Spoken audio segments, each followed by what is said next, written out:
আগে কথাগুলো শুনুন, তারপরে মন্তব্য করুন। পরমাণু বিদ্যুৎ কেন্দ্র উদ্বোধন হলো।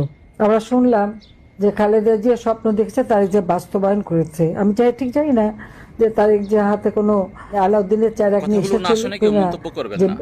তাপ পরমাণু তাপ বিদ্যুৎ কেন্দ্র হয়ে যা বললেই হয়ে যাবে, Yes. সেটা না। এর জন্য অনেক আয়োজন লাগে। 1961 সালে পাকিস্তান আমলে একটা বাজেটে বলা হলো দুটি পারমাণবিক বিদ্যুৎ কেন্দ্র করা হবে, একটা হচ্ছে পূর্ব পাকিস্তান, একটা হলো পশ্চিম পাকিস্তানে। ওই নামটা শোনা হলো, এরপরে জমিটা নেওয়া হয়েছিল, 62 সালে জমি নেওয়া হলো আইয়ুব খান আমলে। কিন্তু বিদ্যুৎ কেন্দ্র হয়নি, কারণ তখন বিদ্যুৎ কেন্দ্র দুটি হয়ে গেল পাকিস্তানে, পশ্চিম পাকিস্তান তখন, সেখানেই দুটি বিদ্যুৎ কেন্দ্র। সেই তো ওই জমিটা পড়া। স্বাধীনতার পর আবার উদ্যোগ নিলেন, এমনকি ডক্টর ওয়াজেদ, তিনি নিউক্লিয়ার সায়েন্টিস্ট ছিলেন, সেও এই প্রকল্পে ডাইরেক্টর হিসেবে কাজ করেছে। অনেক আয়োজন, আন্তর্জাতিক সংস্থার সাথে নেগোসিয়েশন, এমনকি আইএই এর সাথে নেগোসিয়েশন, ভিয়েনাতে তাদের লোক আসে, দেখে, পরীক্ষা করে। সেগুলি আমরা একে একে সব করে সেই 96 সালের থেকে এই পদক্ষেপ নিই। বারবার এখানে আন্তর্জাতিক প্রতিনিধিরা এসেছেন, কারণ নিউক্লিয়ার পাওয়ার প্ল্যান্ট আমরা করব, আমরা নিউক্লিয়ার অস্ত্র ব্যবহার করব না। সেই চুক্তি তো আমাদের স্বাক্ষর করতে হয়, জাতিসংঘে করতে হয়, সেখান থেকে প্রতিনিধি এসে দেখে যান। এভাবে অনেক কিছু করেই কিন্তু এই পাওয়ার প্ল্যান্টটা আমরা করি। এটা নিয়ে অনেক খেলা, অনেক অপবাদ শুনতে হয়েছিল।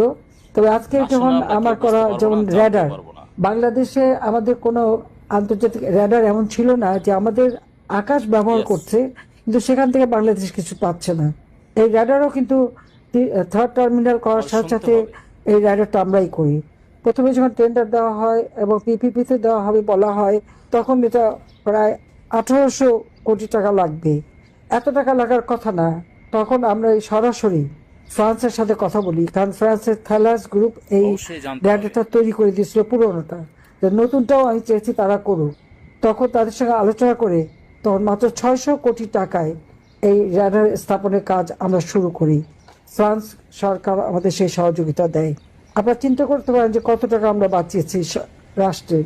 যদিও শোনা যায় মেলা টাকা নাকি বাঁচার করে দিয়েছে, কিন্তু প্রত্যেকটা প্রজেক্ট আপনারা দেখবেন আমরা আলোচনা করে করে করে করে আমরা দাম কমিয়ে কমিয়ে আমাদের খরচ কমিয়েছি, এবং এর মধ্যে অনেকগুলি আমরা নিজের টাকায় করেছি। কারণ কোভিডের সময় আমাদের কিছু রিজার্ভ জমে যায়, সেখানে আলাদাভাবে একটা ফান্ড আমি করে দিই, ইনফ্রাস্ট্রাকচার ডেভেলপমেন্ট ফান্ড। তার মাধ্যমে টাকা দিয়ে পদ্মা সেতু থেকে শুরু করে বিমানে আমরা যে 11খানা প্লেন কিনলাম, 22টা প্লেন দিয়ে বিমান চলছে, এয়ারপোর্টের উন্নয়ন করা, আন্দারমানিক পায়রা নদী, এগুলি ড্রেস